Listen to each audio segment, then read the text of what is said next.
In the Filipino martial arts, we train using rattan, and it starts off looking like this, and it finishes looking like this. Why does this happen, and why are we happy that it does so? A stick is closely enough associated with Filipino martial arts that it often gets referred to as stick fighting, and while that's not incorrect, sticks are only a facet of the overall art. In reality, the Filipino arts are blade arts. There's an amazing variety of blades throughout the Philippines, all different regions. Something like this. Depending on where you are, this might be called a pinute, or it might be called a dahong palay. You may have also seen something like this, one of these plaques with a wide variety of different swords on them. And that's just kind of an indicator that blades are essential to the Filipino martial arts. The question then is, why are we using sticks if this is a blade art? And the reason is, pretty much everything you can do with a stick, you can do with a blade in training. But using this day-to-day training, accidents are going to happen, people are going to get hurt. Either that, or you have to water down your training so much that it's virtually useless. The stick gives a level of safety that allows you to train with much more vigor and with techniques much closer to what you might use in actual sparring or fighting.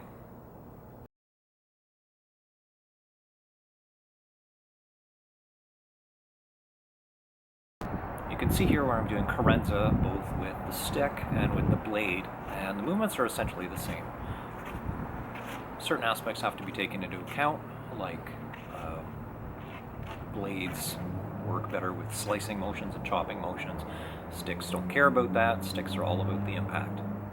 So there are a few technical differences, but overall the movements are virtually identical. So the next question, why do we use rattan? Seems to me there's a wide variety of materials we could use. Why not wood? Why not wood sticks instead of rattan sticks? And there's a couple different reasons for that.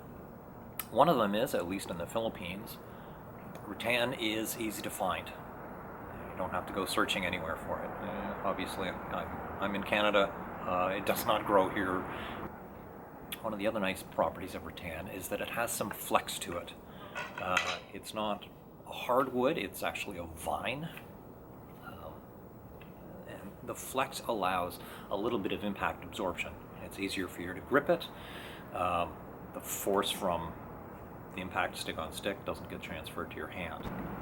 The fibrous nature of rattan is really important here too as a safety factor. I don't know how well you'll be able to see that, but basically rattan is composed of a series of fibers running the entire length of the stick. And under impact, these fibers start to degrade and give way, and eventually, you can see more here where there's a lot of fibers coming apart. It's being held together basically by tape. Unlike hardwood, which can unexpectedly shatter, sending sharp splinters in any direction with no warning, rattan gradually degrades, and eventually you get this happening. It just turns into a big mass of frizz, basically. You have plenty of warning that it's going to happen, and when it does happen, it doesn't send sharp shards flying everywhere. So I've been talking about safety and using rattan as safety. Dakota, a dear friend of mine, when asked about using padded sticks, his comment was, rattan is the padded stick. That said, a little bit of caution goes a long way. So for instance, in my own training, we wear gloves, we wear safety goggles, because eye damage is just not something you want to play around with. In sparring and fighting, we go with fencing masks, again to protect the face from excessive damage.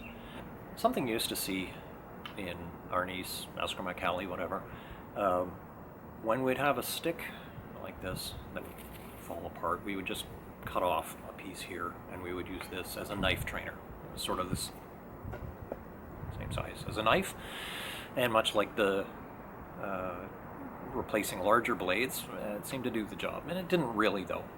It was a poor replacement. It didn't look like a knife, it didn't feel like a knife, it was just kind of like a very inefficient club, and I don't think anybody really took them seriously in terms of a safety knife. Now though, manufacturers are coming out with something like this. This is aluminum. It's got a fairly thick edge to it, rounded tip, and it looks like a knife, it feels like a knife, it moves like a knife, and when the cold aluminum touches your skin, it provokes a reaction, so that's good training too. And we've got everything from knife-shaped aluminum pieces to bolo-sized aluminum pieces. Lean it on the horn again. The question you might be asking yourself now is, well, why aren't we using aluminum instead of rattan?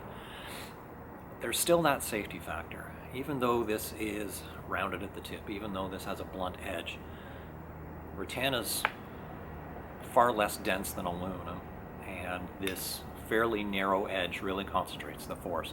So even if you're going at a fairly reduced pace, impact from one of these has a serious chance of causing damage, perhaps even broken bones.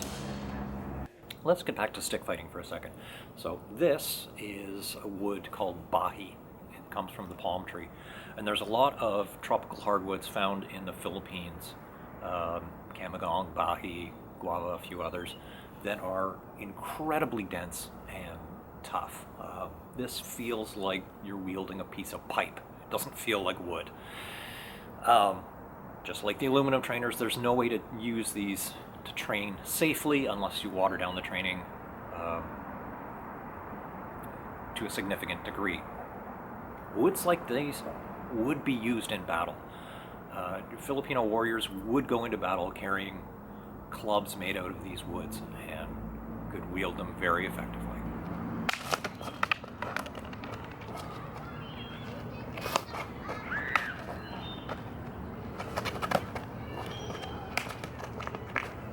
Okay, I hope you found that useful.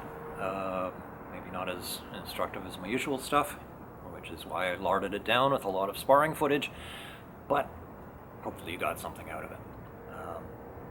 And hopefully you're interested in maybe this video, or maybe this one.